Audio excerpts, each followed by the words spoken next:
El aporte de Grecia en la historia del pensamiento es realmente impresionante. Superaron la mentalidad estática y desarrollaron en forma dinámica las posibilidades de la inteligencia humana.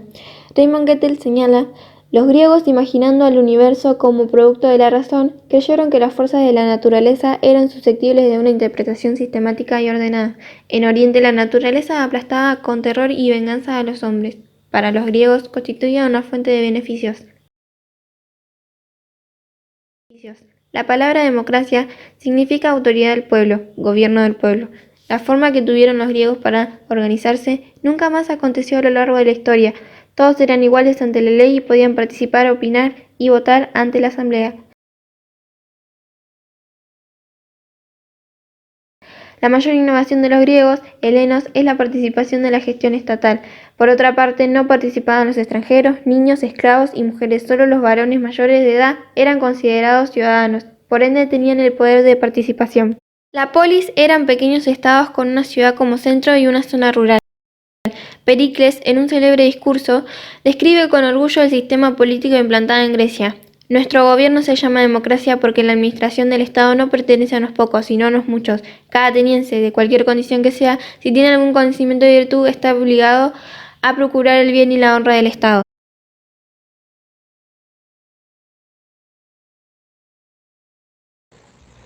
Entre los siglos X y XV a.C., los helenos eran los promotores de un avance intelectual. Es mérito de ellos haber puesto las bases de la filosofía en general y de las disciplinas particulares como la biología, la matemática, la física, la historia, la astronomía, la política, etc. La primera figura es Tales de Mileto. Conocemos su pensamiento a través de Aristóteles. Él planteó la necesidad de determinar la naturaleza del primer principio de todas las cosas, creyendo encontrarlo sobre la base quizá de antiguas teogonias griegas. Otro discípulo de Tales, Anaximandro de Mileto, reemplaza el agua por el aire como elemento primordial. El pensador de Efeso, Heráclito, exterioriza su preocupación por el cambio y el movimiento. Por su parte, Demócrito consideraba que el mundo estaba compuesto por innumerables partículas eternas e inmutables. Esas partículas las denominó átomos. Con el pensador Pitágoras, la reflexión se centra en el mundo de las matemáticas. Al filósofo Anaxágoras, a quien se le atribuye enseñanzas de elevado sentido moral.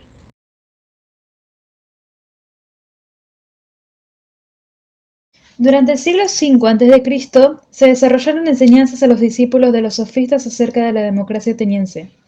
Se centraban en las cuestiones relacionadas al hombre y a la vida social, también en las disciplinas como la oratoria, la retórica, la psicología y la política. Aquellos maestros que eran sofistas, es decir, sabios, se les otorgaba oportunidades excepcionales en su sistema de gobierno. Los sofistas se inclinaban en adoctrinar la persuasión para sobresalir en la asamblea de la polis. El problema de las enseñanzas fue abandonar la búsqueda de la verdad y divagar por posiciones relativistas. Sus enseñanzas fueron extremadamente prácticas, provocando una numerosa clientela y masa de la democracia ateniense, en donde participaron dos figuras sofistas importantes, Protágoras y Gorgias. Protágoras decía que el relativismo alcanza todos los ámbitos de la realidad, mientras que, en cambio, Gorgias llegó al nihilismo, donde dividió tres preposiciones. La primera, nada es; la segunda, si algo es inexplicable; la tercera y última, si es comprensible, es incomunicable. Esto lleva a renegar del objeto natural de la voluntad y la inteligencia, la búsqueda de la verdad y del bien. Cásicles proclamó la superioridad de los fuertes sobre los débiles. Trasímaco consideraba que lo útil era lo justo.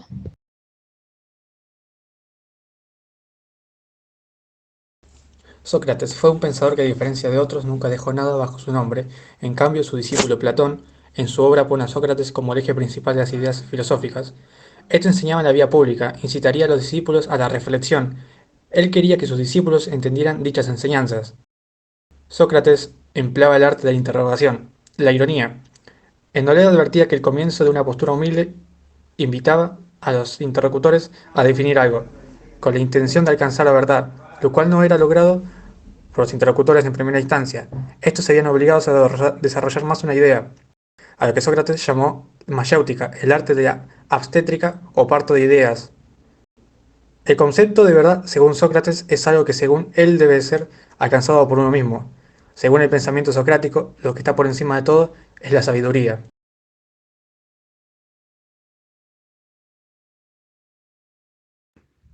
Ideas políticas. Platón en su Epístola 7 recuerda a Sócrates como el hombre más justo de su tiempo. En este escrito dice que todos los estados están mal gobernados y que no acabarán los males para los humanos hasta que los gobernantes se decidan a filosofar verdaderamente. En el punto de vista filosófico y político de Platón, cree en la búsqueda de la verdad y la justicia. La muerte de Sócrates le inspiró para escribir los primeros diálogos. El estado perfecto. Para Platón solo el sabio puede gobernar. El mal gobernante es un ignorante, no conoce las cosas tal como son. En el estado perfecto hay tres sectores. 1. Una cabeza para pensar y dirigir. La cabeza son los gobernantes y ellos tienen que mandar. 2. El corazón para la defensa. Significa que los guerreros siempre sigan las órdenes de la razón. 3. Un tronco donde se encuentran todos los órganos nutricios. Es preciso que el alma concupiscible se deje gobernar, medir por la razón y por el corazón que los obedece. Forma de gobierno. El gobierno ideal es el de los sabios. La forma pura del gobierno. La sofocracia significa el poder del sabio. El gobierno del sabio constituye una propia aristocracia cuando son varios gobernantes. Las formas de corrupción del gobierno. La timocracia o timarquia, fundada en el honor de la ambición y la fuerza militar. Luego viene la oligarquía, que significa gobierno de pocos basado en la codicia del grupo que retiene el poder.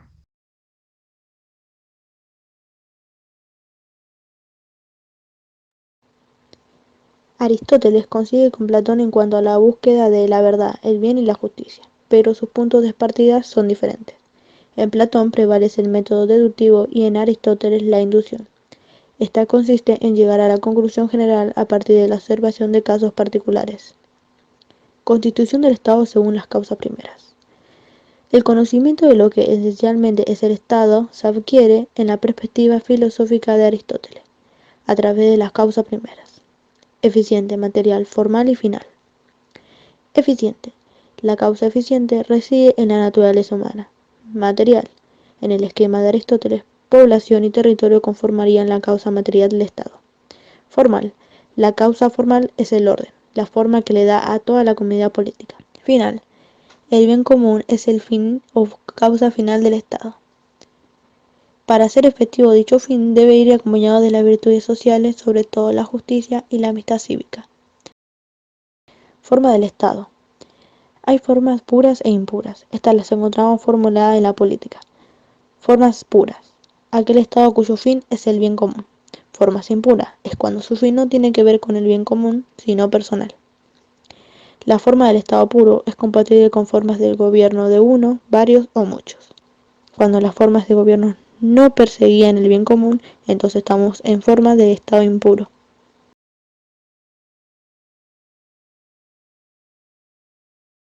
Época helenística se denomina el periodo helenístico al que se extiende desde la conquista de Alejandro Magno hasta los comienzos del Imperio Romano. El individualismo, la década de la polis, hace surgir varias tendencias que inclinan al hombre a pasar por alto lo político y encerrarse sobre sí mismo. La escuela de los escépticos consideraban que el sabio debía dejar en suspenso toda afirmación. La escuela de los cirenaicos, ellos estaban preocupados por la búsqueda de la felicidad y eran indicadores de posteriores corrientes hedonistas. Epicurismo, la corriente individualista que tuvo mayor perduración en el periodo helenístico, fue la surgida de las enseñanzas de Epicuro. Para este filósofo y sus seguidores solo importaba la felicidad y esta reside en el placer. Epicuro no enseñaba a disfrutar desenfrenadamente, todo lo contrario, él había elaborado una especie aritmética moral. Estoicismo, para los estoicos el fin y el primero y el último de la filosofía no es ya como para Aristóteles, sino el ejercicio de un arte cuyo objetivo propio es la virtud.